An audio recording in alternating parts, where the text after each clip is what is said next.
아멘. 네, 오늘 수료하시는 분들에게 덧없는 은혜가 되는 찬송이었습니다. 물론 하나님께 올려드리지만 수료하는 분들에게 큰 선물이 되었으리라 생각하고 저도 그런 마음으로 받았어요. 제가 우리 교회에서 40년간 제자 훈련을 쉼 없이 했습니다. 오늘이 이제 그 마지막 날이에요.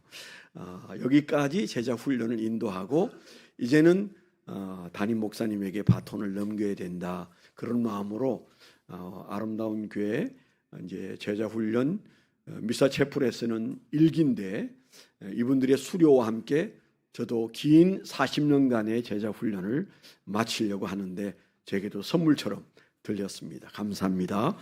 이제 담임 목사님 나오셔서 내가 나를 사랑하느냐 제자로 세우시는 예수님 이런 제목으로 말씀을 전하겠습니다. 이양 박수 쳤으니까 박수 한 번 더 치겠습니다.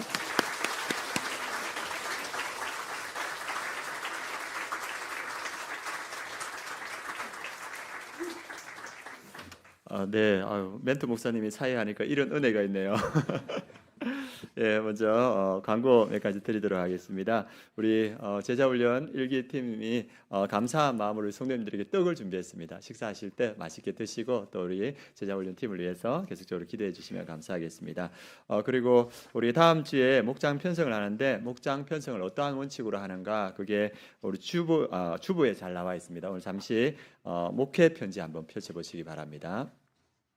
예, 그 몇 가지 원칙을 가지고 우리가 아름다운 목장을 편성하려고 하는데 다음 주에 오시면 1번과 같은 이 표가 이렇게 여러분들에게 주어질 겁니다. 그래서 아래에는 1번 교회에 맡기겠습니다. 1순위, 2순위, 3순위 해서 이렇게 여러분들이 적으시면 우리가 최대한 참고를 해서 이렇게 목장을 편성하도록 하겠습니다. 그래서 좀 먼저 저희가 배려하시는 분들이 새가족이나 VIP, 초신자, 연약한 지체들을 우선적으로 편성하도록 하겠습니다. 그래서 교회 오래 다니신 분들과 직분자분들은 뒤에 배치될 예정입니다.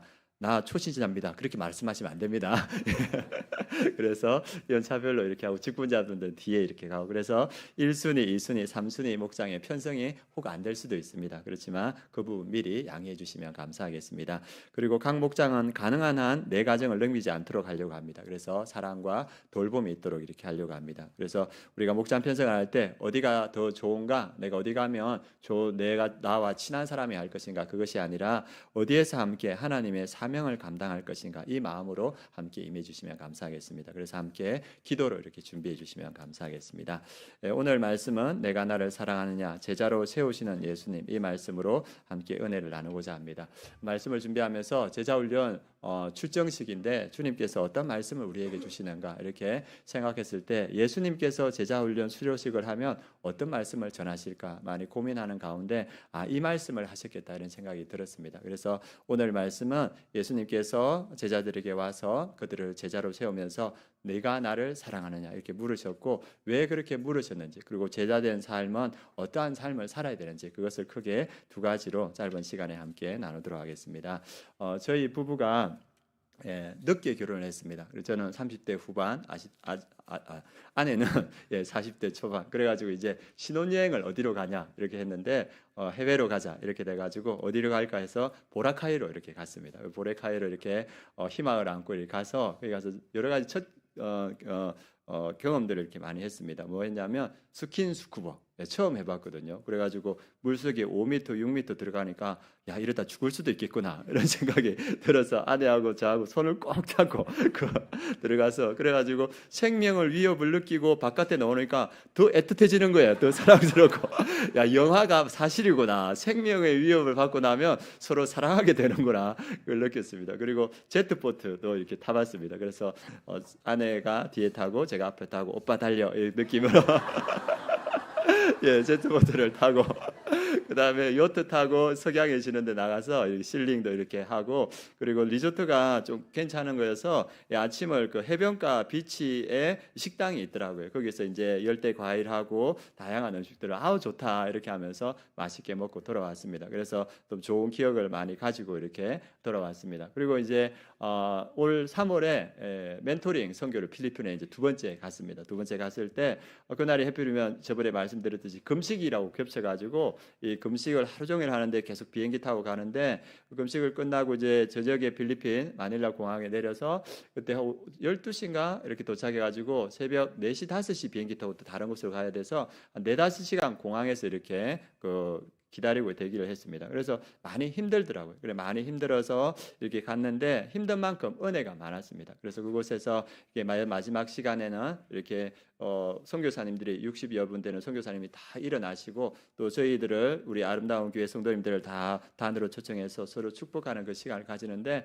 그곳에 그냥 하나님의 임재가 임하는 거예요. 하나님께서 은혜를 주시는데 눈물을 걷잡을 수가 없더라고요. 그래서 눈물이 막 흐르면서 하나님의 은혜 바르면서 내가 뭔데 하나님께서 이런 은혜를 주시구나. 그래서 큰 은혜를 받았습니다. 그리고 또 큰 은혜가 되었던 건 그 선교사님 중에서 그 정혜기 선교사님이 그 말씀을 해주시는데 그게 큰 은혜가 되더라고요. 어떤 말씀을 해주셨냐면 그 오형일 전도사님에게는 총각입니까?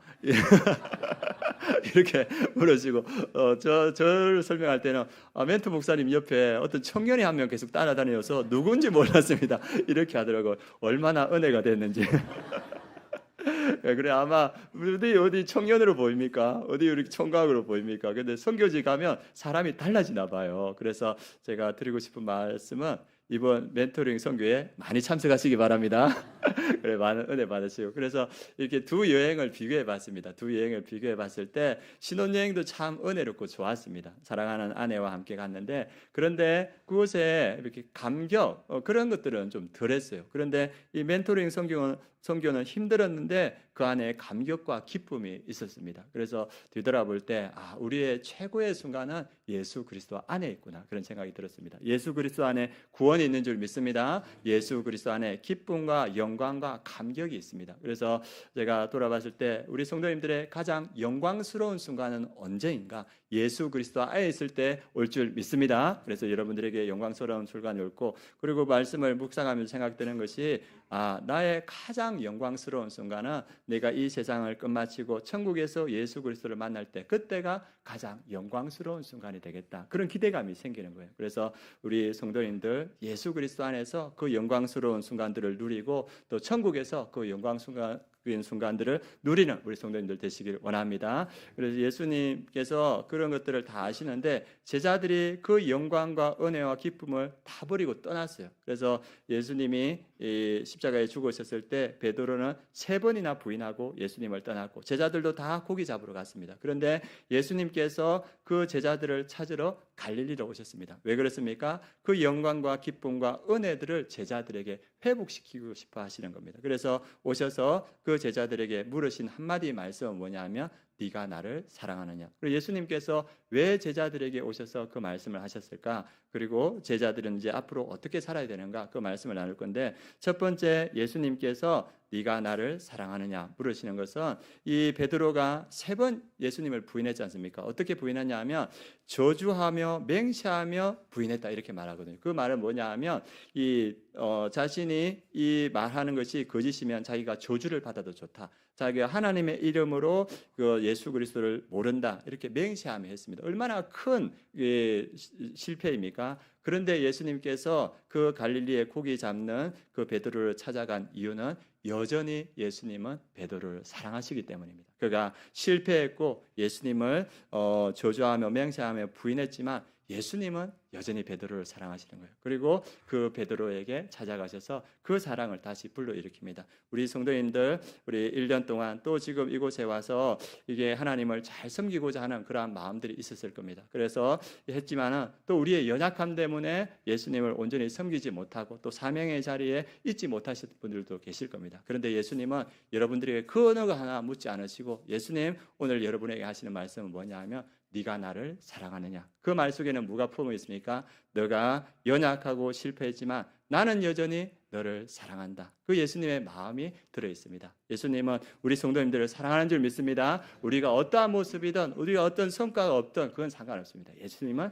여전히 우리를 사랑하신다 말하고, 또 예수님께서 네가 나를 사랑하느냐 이렇게 물으신 이유는 뭐냐 하면 베드로를 회복시켜 주시기 원하는 거예요. 베드로는 철저한 실패를 했습니다. 예수님을 저주하고 맹세하면서 이 부인했는데 그걸 혼자 있는 데서가 아니라 많은 사람들이 지켜보는 가운데, 그리고 자기가 수제자인데도 불구하고 나이 어린 요한과 주변에 있는 사람들이 보는 가운데 예수님을 맹세하고 저주하면서 부인했습니다. 얼마나 큰 실패감을 느꼈겠습니까? 그런데 예수님께서 거기 오셔서 제자들이 다 둘러 앉아 있는 가운데 그들에게 아침을 먹이시고, 제자들이 다 둘러보고 있는 가운데 뭘 물어보냐면 네가 나를 사랑하느냐 이렇게 3번 물으시고, 베드로가 3번 내가 주를 사랑하는 줄 주께서 아시나이다 고백합니다. 그 마음의 상처를 그 자리에서 회복시키시고, 그리고 제자들도 다 봤지 않습니까? 베드로가 부인하는 거. 그 제자들이 있는 가운데 그가 고백하고 예수님께 하신 말이 뭐냐면 내 양을 먹이라, 내 양을 치라, 내 양을 먹이라. 그의 사도의 직분을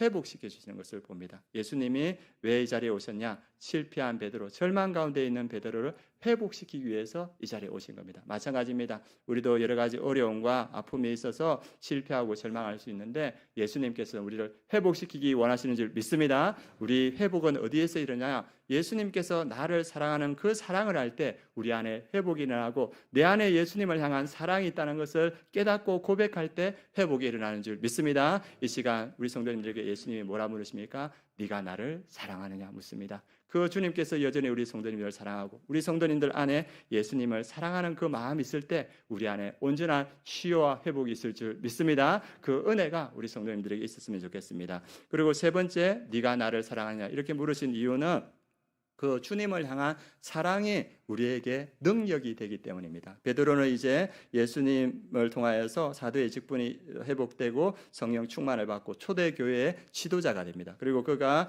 예루살렘에서 복음을 전할 때 3,000명이 변화되는 역사가 나타납니다. 그런데 그 변화되는 역사 가운데 그는 결국 체포되게 되고 감옥에 끌려가게 되고 채찍질을 당하고 핍박과 박해를 받습니다. 그 어려움이 있고, 이후에 고넬료에게 복음을 전하고 나서, 그 가정을 전하고 나서 예루살렘 교회에 왔을 때 그 공동체의 오해와 또 이렇게 여러 가지 어려움을 당합니다. 그런데 그 이후에 헤롯에게 잡히고 죽음의 위기까지 갑니다. 그러니까 베드로의 삶이, 유의 삶이 순탄치 않았습니다. 그런데 그럼에도 불구하고 베드로가 그 사명을 끝까지 감당했던 건 뭐냐 하면 베드로 마음속에 주님을 사랑하는 사랑이 있었기 때문입니다. 우리가 주님께서 우리에게 맡겨주신 그 사명을 감당할 수 있는 힘, 주님을 향한 사랑인 줄 믿습니다. 주님께서 나를 사랑하시고 내가 주님을 사랑할 때 어떠한 사명이든 우리가 끝까지 감당할 수 있다는 것을 성경은 오늘 보여주고 있습니다. 그리고 회복된 베드로에게 주님께서 하시는 말씀이 오늘 18절 19절입니다. 같이 한번 읽어보겠습니다. 내가 진실로 진실로 내게 이르노니 내가 젊어서는 스스로 띠띠고 원하는 곳으로 다녔거니와 늙어서는 내 팔을 벌리리니 남이 내게 띠띠우고 원하지 아니하는 곳으로 데려가리라. 이 말씀을 하시면 베드로가 어떠한 죽음으로 하나님께 영광을 돌릴 것을 가리키심이르라. 이 말씀을 하시고 베드로에게 이르시되 나를 따르라 하시니.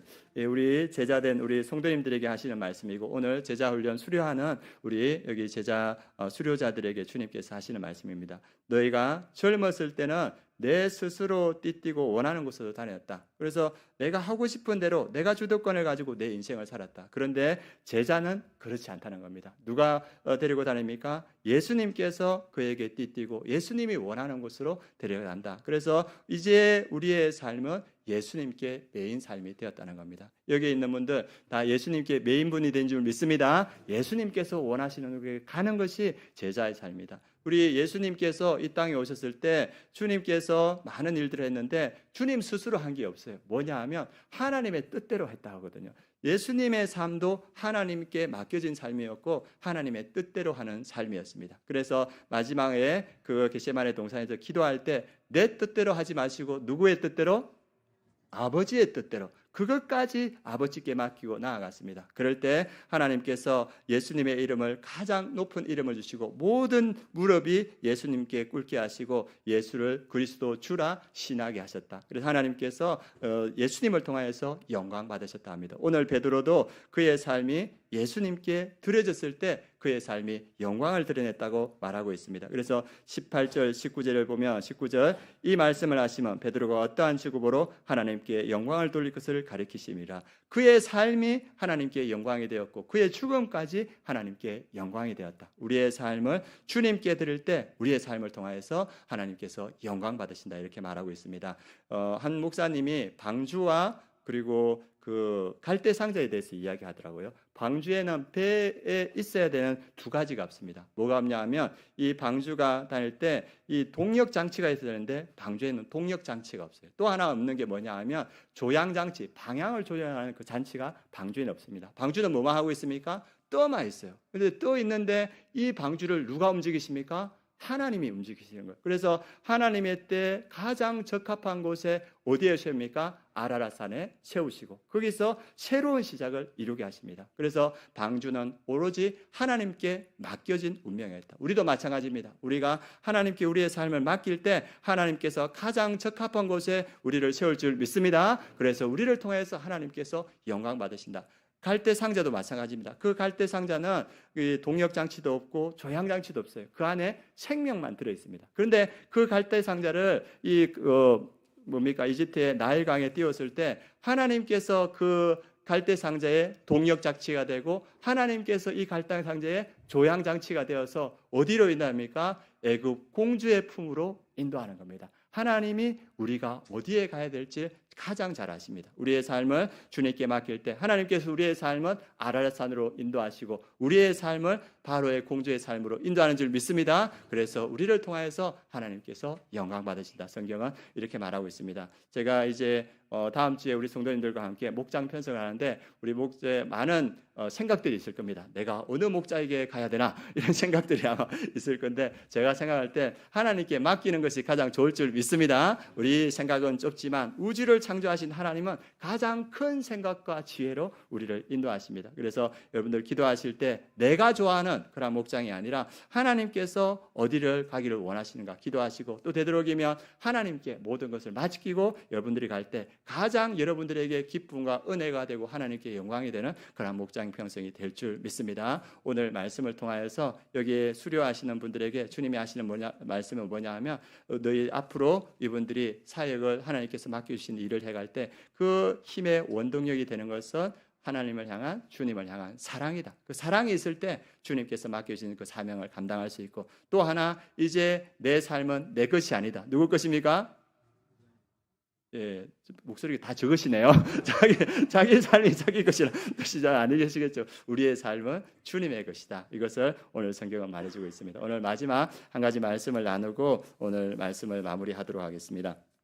제가 청년부 담당할 때 우리 청년들을 데리고 수련회에 갔는데 그때 청년부 수련회 강사가 누구셨냐 하면 이 삼일교회 송태근 목사님이셨습니다. 그리고 그 목사님이 교회를 담당하고 있을 때 그 목사님에게 전화가 계속 오는 거예요. 그래서 그분이 자기 경험담을 이야기해 주셨는데 조덕순이라는 사람한테 전화가 오는 거예요. 그래가지고 어디냐 물어보니까 사할린이다. 그래서 그때 송태근 목사님이 교회도 가장 어려울 때고 자기 건강도 가장 어려울 때인데 이 조덕순이라는 분이 사할린에서 자기에게 계속적으로 수련회 그러니까 부흥 집회를 와달라 하는 거예요. 그러니까 목사님이 안 된다, 어렵다 이렇게 했는데 몇 번을 전화했냐면 7번을 전화하는 거예요. 그래 맨 마지막에는 이 목사님께서 성령 충만이 사라지고 짜증 충만이 돼가지고 그 전화를 이렇게 탁 끊었어요. 그래 끊었는데 이 조덕순이라는 분이 여자 선교사님인데 포기하지 않고 장로님들에게 연락해가지고 장로님이 이 송태구 목사님을 찾아왔어요. 그래 장로님이 그 여자가 어떤 여자인지 이야기해 주는 거예요. 그 여자분이 조폭 남편, 알코올 중독자 남편하고 살면서 이렇게 엄청나게 구타를 당하고 어렵게 살았는데 남편이 일찍 죽고 나서 자녀를 키워야 되니까 생선 장사하고 소금 장사하면서 자녀를 키웠어요. 근데 자녀들이 너무 잘 자란 거예요. 믿음 안에서. 그래서 딸은 교사가 되고 목회자 목사님에게 시집가고 아들도 목회자 가정에 이렇게 장가들고 그래서 자녀들이 너무나 은혜 가운데 믿음 가운데 행복한 걸 보고 자기의 삶을 하나님께 드리고 싶어서 군소신학 조그만 신학교에 들어가서 신학을 했는데 나이가 많다 보니까 받아주는 데가 없는 거예요. 그래가지고 이분이 혼자서 이 시베리아 선교를 갔습니다. 그래서 이제 선교를 가서 이제 새로운 목사님이 오셨는데 너무 잘한다는 소식을 듣고 이렇게 부흥회를 와달라는데 안 하니까 누구에게 말한 거예요? 장로님에게 말해가지고 이제 이야기했는데 그 장로님이 목사님 가셔야 됩니다. 아니 제가 왜 가요? 하니까 장로님이 그 여자는 포기를 모릅니다.